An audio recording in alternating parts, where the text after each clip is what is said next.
तो चलिए बच्चों, आज वचन हम फिर से शुरू करते हैं। कल हमने नियम 3 तक पढ़ा था। आज हम वचन का चौथा नियम जानते हैं कि अगर शब्द के अंत में बड़ा आ की मात्रा होती है और उस शब्द का जब हम लोग बहुवचन बनाते हैं तो वहाँ पर ए लगा देते हैं और उसके साथ में चंद्र बिंदु, जैसे माला। तब इसका जब हम बहुवचन बनाएंगे तो क्या लिख देंगे बच्चों?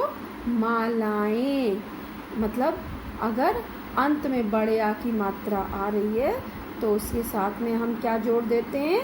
ए लगा करके उसके ऊपर चंद्र बिंदु, जैसे कला, कलाएं। ल में किसकी मात्रा है आई? बड़े आ की। और हमने जब इसका बहुवचन बनाया तो क्या लिख दिया? ए में बड़े आ की मात्रा लगा दी तो क्या हो गया? कलाएं। ठीक, उसी तरह फिर आता है छात्रा। ठीक, तो छात्रा में जब हमने बड़े आ की मात्रा लगा दी, देखी तो हमने ए की मात्रा लगा के चंद्र बिंदु लगा दी तो हो गया छात्राएं। ठीक, कन्या, कन्याएं, कथा, कथाएं। तो एक चीज़ बच्चों यहाँ पे ध्यान देने वाली है, जो ये बड़े आ की मात्रा जब आखिरी वाले शब्दों में लग जाती है और उन शब्दों का जब हम बहुवचन रूप लिखते हैं तो वहाँ पर ए की मात्रा लग जाती है और उसका बहुवचन रूप बन जाता है। ठीक है, अ की मात्रा जिन शब्दों में लगती है उनको हम अकारांत शब्द बोलते हैं। मतलब जब बड़े आ की मात्रा लग गई तो उनको हमने बोला अकारांत।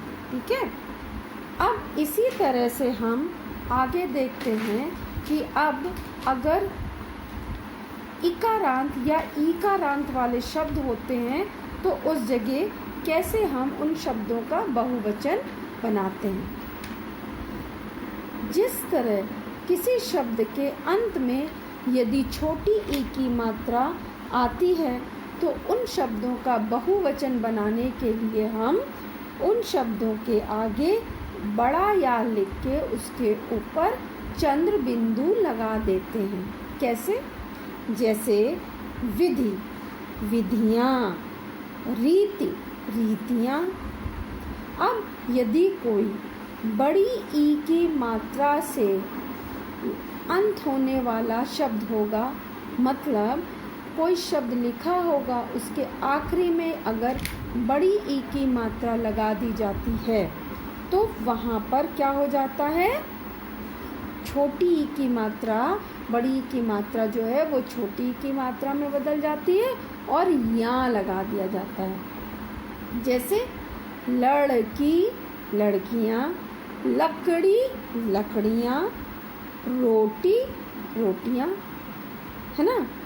इस तरह से ये हमने जाना कि किस तरह हमने बड़ी ई और छोटी ई की मात्रा में बहुवचन रूप को बदला। अब हम जानते हैं उकारांत और ऊकारांत। बेटा, उकारांत का मतलब है शब्द जब छोटे ऊ की मात्रा से अंत होता है, उसको कहते हैं उकारांत। ठीक, तो यदि किसी शब्द के आखिरी में छोटे ऊ की मात्रा लगी है तो वो हो गया उकारांत। और जब इन शब्दों का हमें बहुवचन बनाना होता है तब हम शब्द के अंत में ए लिख देते हैं, उसके ऊपर चंद्र बिंदु लगा देते हैं। जैसे वस्तु, वस्तुएं, धातु, धातुएं। इसी तरह जब शब्द के अंत में बड़े ऊ की मात्रा लगी होती है तो उस शब्द का जब हम बहुवचन रूप लिखते हैं तो जो बड़े ऊ की मात्रा होती है वो छोटे ऊ की मात्रा में बदल जाती है और उसके बाद हम उस जगह ए लगा करके उसके ऊपर चंद्र बिंदु लगा के उसका बहुवचन रूप बना देते हैं। जैसे वधू वधुएं, बहू बहुएं। तो देखा आपने।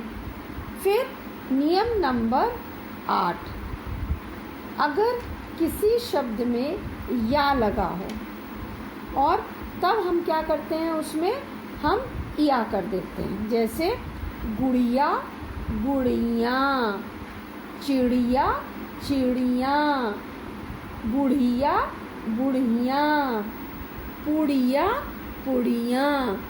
तो ये सारे नियम वचन को बदलने के लिए बनाए गए। इनको हमें हमेशा याद रखना है।